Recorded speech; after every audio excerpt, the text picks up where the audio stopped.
It's time. It's time. Time to meet the women who make a living around fast cars. Hello, ladies. This is Women Take the Wheel. Sit down, strap in, and turn on all you've got. Nikki Clark is taking you behind the scenes. You're ready to win. Let me tell you, these cars, they get up and go pretty good. Introducing you to women drivers, crew members, and fans of the racing world.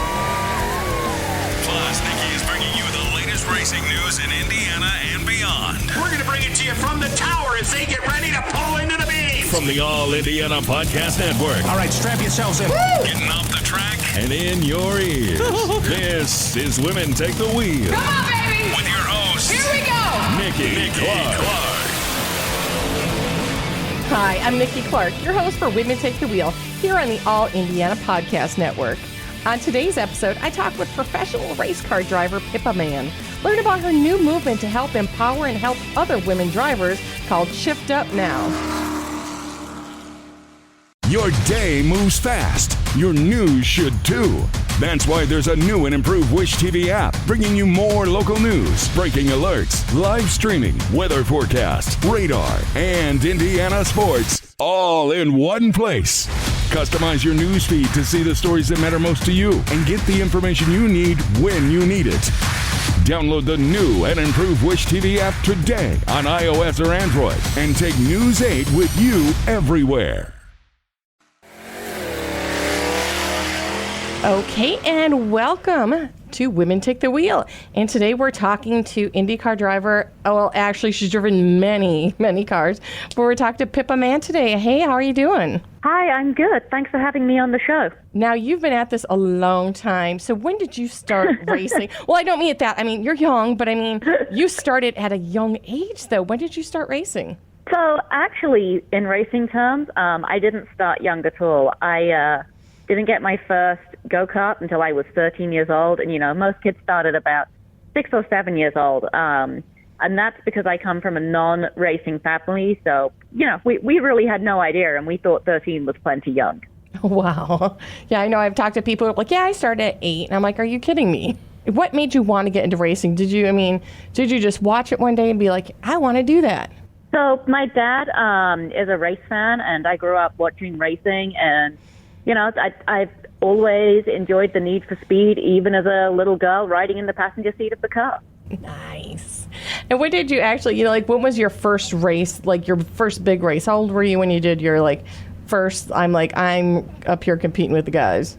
So my first race was when I was 13 when I got my first go-kart. So that's where it started. Now, were you the only girl then back then, or were there other girls who got involved in that? So at the time, it really was just me. But, you know, that wasn't really something I thought about. I just wanted to go racing. And now what made you, like, decide, you know, that you wanted to get up and then even go higher and come join the IndyCar League over here in the States? So, yes, I grew up racing in the UK, and, you know, but like any other sport, no matter where the sport is in the world, you go up the trajectory of your sport. And so that's what I did in racing. And, you know, eventually that pathway led me to America and competing in Indy Lights, the feeder series of the Indianapolis 500. And now I've competed at the 500, I think, 7 times. Who was your, like, that you looked up to that got you over here into IndyCar?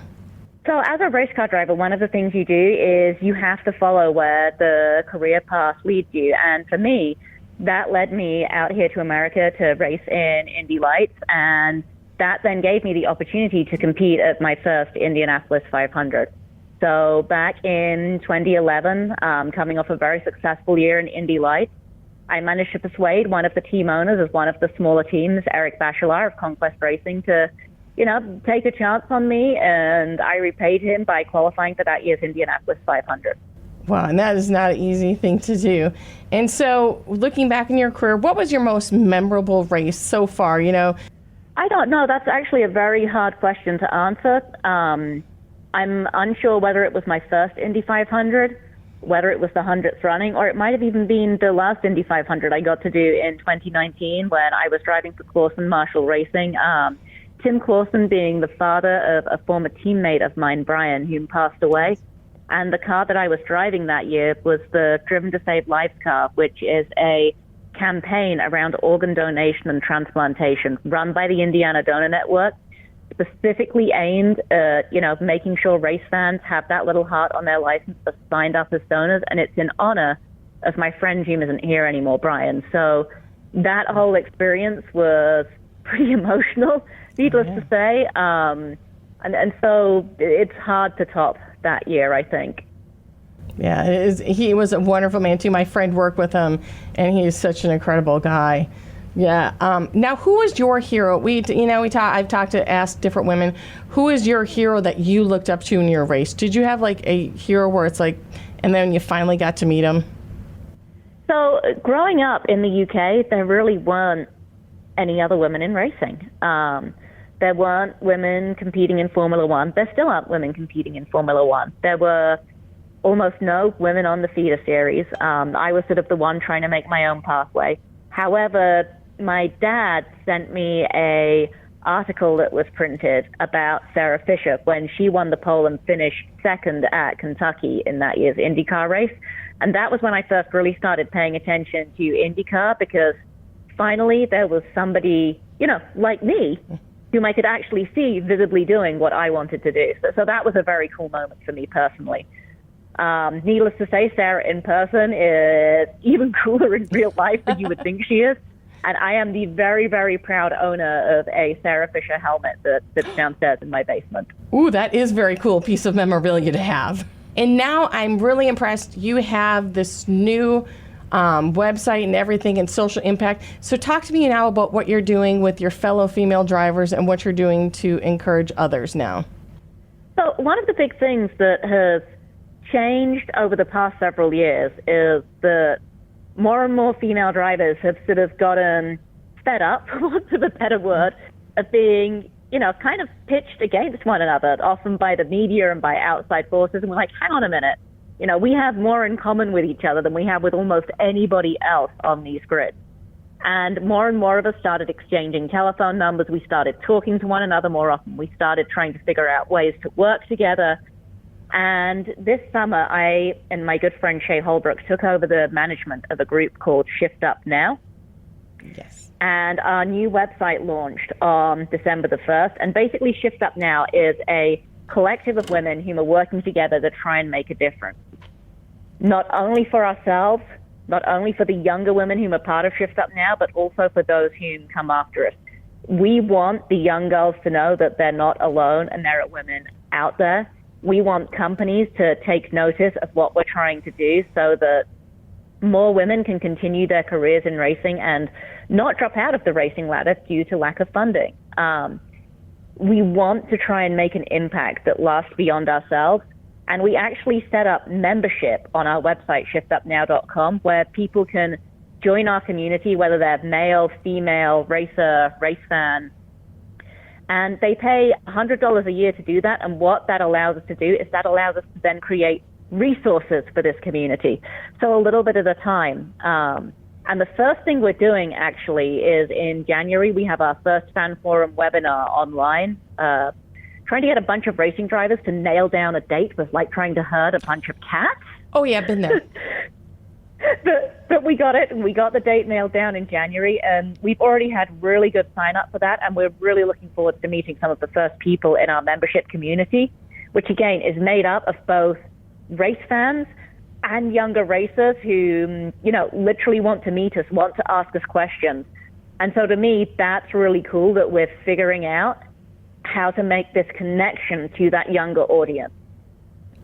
Yes. And like I said, I just love so much that you guys put yourself out there. Like, it seems like, some of the drivers are like, oh, I'll give you an autograph, kid, whatever. But I love that you guys are out there and you're like, hey, ask us away. We want to help you. And we're sisters, I just love that you guys are doing that. Yeah, that's a really, really big thing for us. Most of us who are sort of higher up the tree of Shift Up Now spend a long time trying to forge a very lonely road. And we're trying to make it less lonely for those who are coming after us. At the same time, the other thing that we really want to do with Shift Up Now is, quite frankly, we want people to take notice that we're out here and we're trying to get things done. Because one of the biggest hurdles that a lot of female racers still face, even in 2020 and as we head into 2021, is the funding to be able to continue their careers. Now, sponsorship and funding is a challenge in racing, no matter whether you're male, female, whoever you are, wherever you come from. But there's still sort of that boardroom effect, for want of a better word, that makes it that little bit harder again for most female racers to find the funding they need to keep racing. Absolutely, absolutely. You have to hustle to get lots of those sponsorships. I mean, you have to. People don't realize what goes into, finding a sponsor. It's not just like going to big, oh, hey, McDonald's, you want to give me some money, rent a car for you? No, one of the interesting things about two of the people at the front of Shift Up Now, so myself and Shay specifically, and that we're teaching some of the other women whom are there with us to do, and we're then passing that on to the next generation, is Shay and I have been out there for the past several years putting together our own sponsorship packages to race. Shay has raised her own money to race in almost every car she's ever raced in. And I have the very good luck of coming from a family that, it is wealthy enough that they could have supported my racing habit themselves. And they helped me climb the ladder. But it got to a point where I was no longer willing to live off my family. And, I needed to find a way to make the racing actually work and actually be a viable way to live a life and earn an income. And so then I transitioned into a role where I've been raising all of my own funding to race for about the past 10 years as well. And now we're trying to pass on those skill sets, not only to the other Shift Up Now athletes, some of whom are, 10 years younger than us and still really coming into their own, but we also want to pass on some of those skill sets and lessons to the Shift Up Now members, the people who have joined our community, who want to get to know us better and find out more from us. Yes, because people learn, when they get into racing, it's not cheap. Let's just put that. It takes money to get out there. And people have okay. And so then I now have questions from other people, some fun questions. Charlie Clifford here at Wish TV, he wanted to say, he wanted to ask because we didn't see in 2020 at the Indy 500, which was a very weird year, very thing. He wants to know, what can we expect? Are we going to see you this year? That's from Charlie Clifford. So, Charlie, thanks for asking. The honest answer is I genuinely don't know. Unless a title sponsor decides to step up and decides that it is important to have a female racer, a qualified female racer, at the Indianapolis 500, I don't know how I'm able to compete at the Indy 500 again. The way I have pieced my programs together in the past, sort of tiny bits at a time. The effort we had with Clausen Marshall Racing in 2019, that's kind of, that's about as good as it gets when you're piecing together the program, little pieces of budget at a time.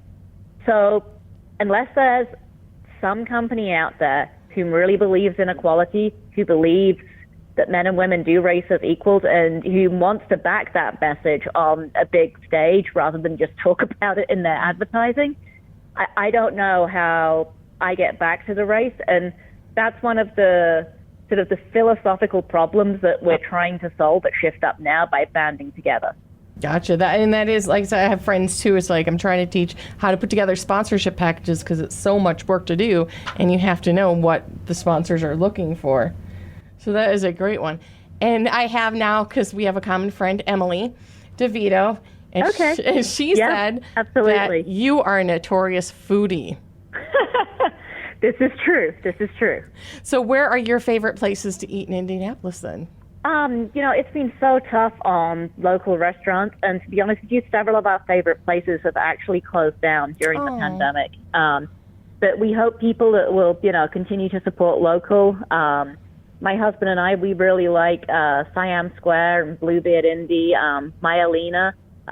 We really like some of the Indianapolis steakhouses. We like a lot of the restaurants the Cunningham group does. We like a lot of the restaurants that Martha Hoover's group does. We really like that local feel, and we're really hoping that, some of these restaurants can recover from the pandemic. I know it was a big hit too this year, and actually I've met Shay before. She probably doesn't remember. The PRI show where everybody used to hit that. All the racers used to come to town and hit all the restaurants, and it was such a void this year not having that. I know for NHRA we felt that. Was that a big event for you for PRI, for all the racers to get together? So, Yes and no. PRI is more of a trade show, so certainly there would be a lot of racers in town for it, but it's not necessarily a big racer get-together.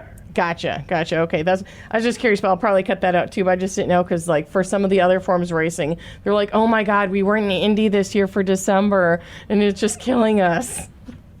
So, okay, sorry, Pippa. Now tell us where we can find you. Now, I want to make sure everybody knows where Shift Up Now is, where all your stuff is, your website. Let us know, where can everybody find you at?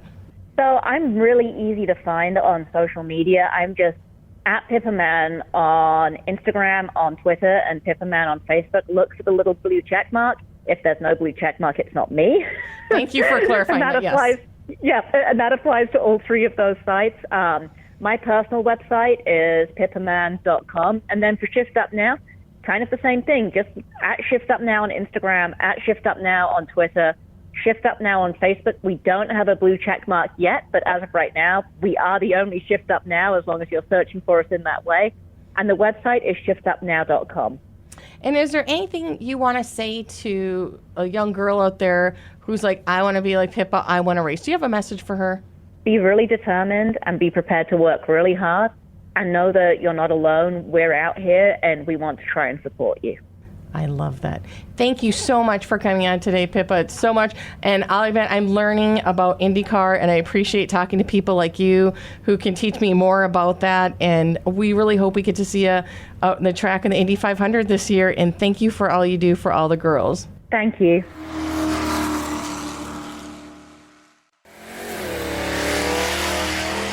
Thank you again for listening. I'm Nikki Clark, and this is Women Take the Wheel. Be sure to connect and follow us on Facebook when you search for Women Take the Wheel podcast.